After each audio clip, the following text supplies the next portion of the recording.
एक खाली जगह का सन्नाटा जिसमें कई लोगों की पुकार और उनकी बद्दुआ उसकी मिट्टी में घुली है, उस जगह की जमीन से जुड़ी है। कुलधारा।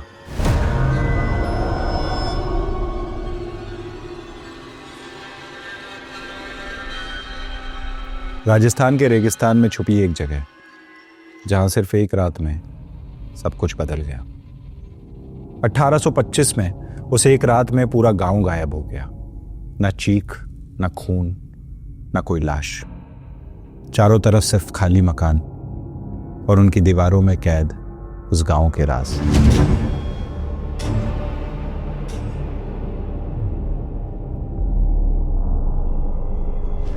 उस गांव के बारे में गवर्नमेंट रिकॉर्ड्स में लिखा गया अबैंडन्ड। टूर गाइड्स ने कहा हॉन्टेड, और लोगों का मानना है कि यह जगह श्रापित है।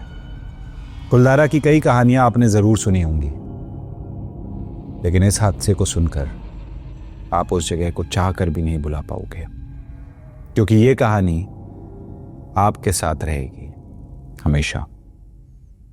कुछ आवाजें वक्त के साथ खामोश नहीं होती, वो बस इंतजार करती हैं कि कोई उन्हें दोबारा सुन ले। मैं हूं रामाकृष्णा दीक्षित और आज मैं आपको वो कहानी सुनाने जा रहा हूं जो इंतजार कर रही है सिर्फ आपका।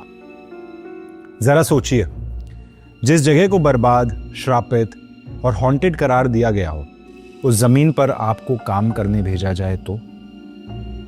यह कहानी है अविनाश की, एक 30 साल का एम्बिशियस आर्किटेक्ट जिसे गवर्नमेंट ने एक प्रिजर्वेशन प्रोजेक्ट के लिए हायर किया था। प्रोजेक्ट की खासियत, उसकी लोकेशन, कुलधारा। उस लोकेशन का नाम सुनते ही सारे एक्सपीरियंस्ड आर्किटेक्ट्स ने प्रिजर्वेशन प्रोजेक्ट रिजेक्ट कर दिया। अविनाश के लिए एक अपॉर्चुनिटी थी। ऑफर एक्सेप्ट करने के अगले दिन ही वो साइट विजिट के लिए वहां पहुंच गया। उसके सामने एक लंबी सी टूटी हुई सड़क थी और उसके आगे कुलधारा का दरवाजा, एक आधा अधूरा स्टोन आर्क जिसके उस पार सिर्फ और सिर्फ रेत थी और वहां की हवा में एक ठहराव।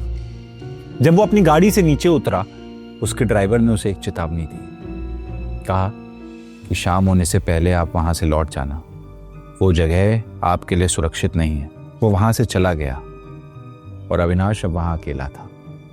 उसके सामने था एक ऐसा गांव जो 100 साल से शायद किसी का इंतजार कर रहा था।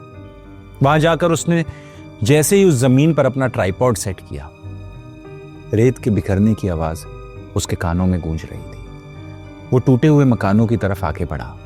वहां की दीवार पर उसने देखा कि कोई अधूरा सा मंत्र लिखा हुआ है, जैसे किसी ने जल्दी में लिखा हो और किसी वजह से रुक गया हो।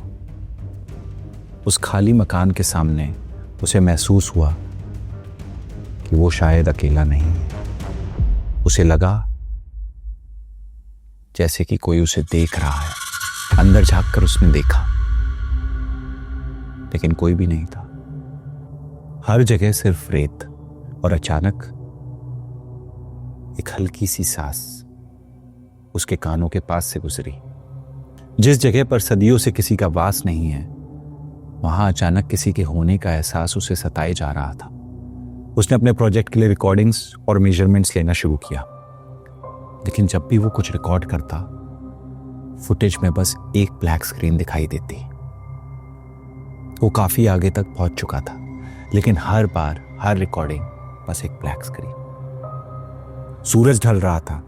उसे कैब ड्राइवर की बातें याद आई और उसी समय उसने पैकअप करना शुरू किया। और तभी उसे वहां दूर खड़ी एक औरत दिखाई देती है, सफेद दुपट्टा जिसमें रेत अटकी हुई थी। वो उसका चेहरा देख पाता उससे पहले ही वो पलटकर आगे अंधेरी गलियों में चली गई। अविनाश ने उसे पुकारा, उससे पूछा, आप यहीं रहती हैं? कोई जवाब नहीं, सिर्फ एक चलता हुआ साया जो धीरे धीरे अंधेरे में घुल रहा था। अविनाश उसके पीछे गया। गलियां टेढ़ी मेढ़ी थी। वो उसके पीछे पीछे चलता रहा, लेकिन हर मोड़ पर उसे ऐसा महसूस होता कि वो औरत बस एक कदम आगे ही है। और फिर अचानक वो रुक गई, एक पुरानी हवेली के दरवाजे पर। बिना पीछे मुड़े उसने कहा, अंदर आ जाओ, काफी देर हो चुकी है। उसने घबरा कर उस औरत से कहा कि मैं यहाँ पे सिर्फ एक सर्वे के लिए आया हूँ। सब जानते हैं कि सदियों से यहाँ कोई नहीं रहता है, पर इस हवेली में कौन रहता है यहाँ पे? उस औरत ने हंसकर सिर्फ इतना कहा, मैं गई कब थी। ये सुनते ही अविनाश को आसपास किसी मंदिर की घंटी की आवाज जोर जोर से सुनाई देने लगी, जैसे कि कोई उससे कुछ कहना चाहता हो। अविनाश घर के अंदर गया। घर खाली था, लेकिन बिल्कुल साफ। वहां एक कोने में एक चूल्हा जल रहा था और उसमें राख अब भी गर्म थी, लेकिन उस घर के अंदर का तापमान बिल्कुल ठंडा था। वहां खाली कमरे थे, लेकिन उसमें किसी के रहने का एहसास मौजूद था।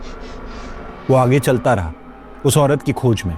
उस हवेली का अंदरूनी रास्ता एक लंबी गैलरी में बदलता जा रहा था। दीवार पर पुराने नक्शे, फेडेड हैंड प्रिंट्स, कुछ बड़े तो कुछ छोटे बच्चों के, मानो जैसे लोग यहां से जल्दी में भाग रहे थे और उन्होंने इन्हीं दीवारों को छुआ। उस दीवार को छूते ही अविनाश को वो सारे दृश्य दिखने लगे। कुलधारा, जिसके बारे में उसने सिर्फ सुना था, जहां से एक रात में ही सारी बस्ती गायब हो गई थी। पाली के दीवान की नजर उस गांव के मुखिया की बेटी पर पड़ चुकी थी। उसने शादी के लिए मुखिया पर दबाव डाला, धमकी दी, और उस रात पूरा गांव रात के अंधेरे में गायब हो गया। वो कहाँ गए कोई नहीं जानता, लेकिन उनकी बद्दुआ ने आज भी कुलधारा की जमीन को बंजर और बेजान बनाए रखा हुआ है। कोई भी बस्ती इस गांव को अपना घर नहीं बना सकती। ये जमीन तब से सूनी है। उसी रास्ते के आखिर में एक कमरा था, आधा खुला हुआ। उस कमरे के अंदर से अजीब सी आवाज आ रही थी, जैसे कोई नाखून से दीवार को चीर रहा हो। वो उस कमरे की ओर तेजी से गया और अंदर जाते ही जो उसने देखा तो वो हैरान रह गया। वही औरत उस कमरे के बीच बैठी हुई थी। झुककर वो दीवार पर कुछ लिख रही थी, और फिर उसने अविनाश की ओर देखा। चेहरा सफेद, बिना कोई रंग, आंखें पूरी काली। हल्की सी मुस्कान के साथ उसने कहा, तुम आ गए। वो बार बार पूछता रहा, आप कौन है, आप कौन है, लेकिन उसने कोई जवाब नहीं दिया। बस अपनी उंगली से दीवार पर जो लिखा हुआ था उसकी तरफ इशारा किया। उसने टॉर्च से उस दीवार पर देखा और वहां लिखा हुआ था उसका ही पूरा नाम, और उसके नीचे एक तारीख लिखी थी, आज की। वो घबराकर पीछे की तरफ दौड़ने लगा, लेकिन उसने देखा कि अब उस हवेली का दरवाजा पीछे नहीं था, सिर्फ एक दीवार, जैसे चारों तरफ से उस हवेली ने उसे कैद कर लिया हो। वो औरत अब उसके पास आ चुकी थी। उसने गहरी सांस लेकर अविनाश से कहा, मैं हमेशा से यहीं थी, मैं कभी नहीं गई, और अब तुम भी यहीं कैद हो।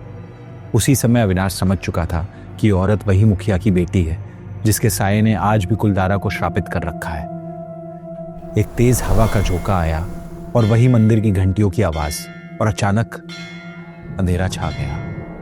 अगली सुबह अविनाश फिर उसी रेगिस्तान में था और उसकी टीम भी वहीं पहुंच चुकी थी।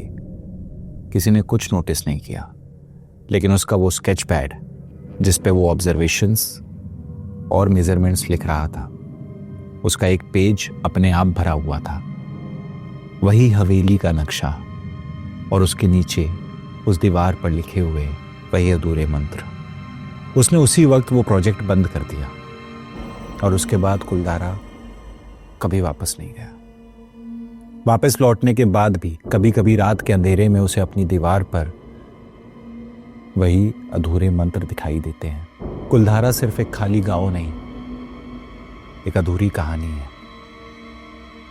हर टूर गाइड बस अपनी वही पुरानी कहानी सुनाएगा, लेकिन जब अविनाश ने उस औरत की आंखों में देखा, वो समझ चुका था कि ये कहानी अधूरी है।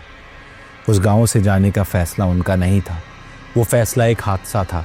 कुलधारा का सच अब भी वही है, और शायद बस तुम्हारे कदम का इंतजार कर रहा है। ये कहानी तो यहीं खत्म होती है। उम्मीद करता हूं कि आपको पसंद आई। ऐसी और कहानियां सुनने के लिए सब्सक्राइब करें हमारे चैनल को।